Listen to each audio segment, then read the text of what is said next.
So here we're going to demonstrate our potassium permanganate test for alkenes. The way that this test works is that potassium permanganate is a purple compound that reacts very easily with alkenes.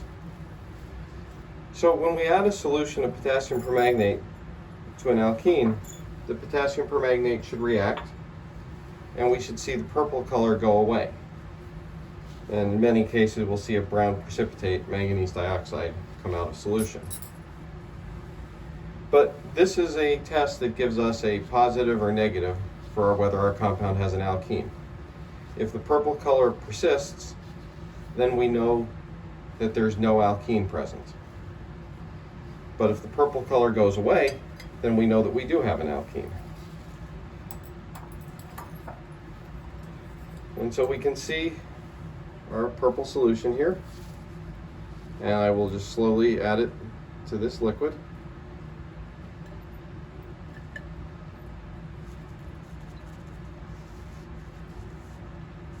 And what we can see is it looks like the purple color is staying.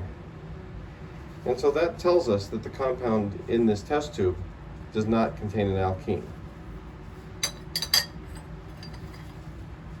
Now with our second test tube, we add this.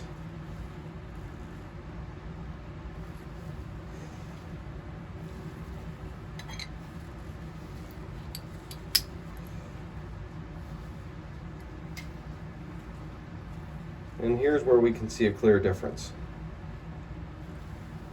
Our test tube over here has retained all of the purple color. There's no precipitate down at the bottom.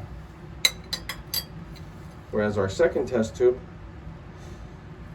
we can see our solution has turned colors. It's now a much darker color, and there is that brown precipitate down at the bottom. So our interpretation here would be that the compound in this test tube, since it's remained purple, there's no precipitate, is that no alkene was present. But in our second test tube, the color is turned dark. We see a dark brown precipitate forming, and that says that the compound that was initially in here did contain an alkene.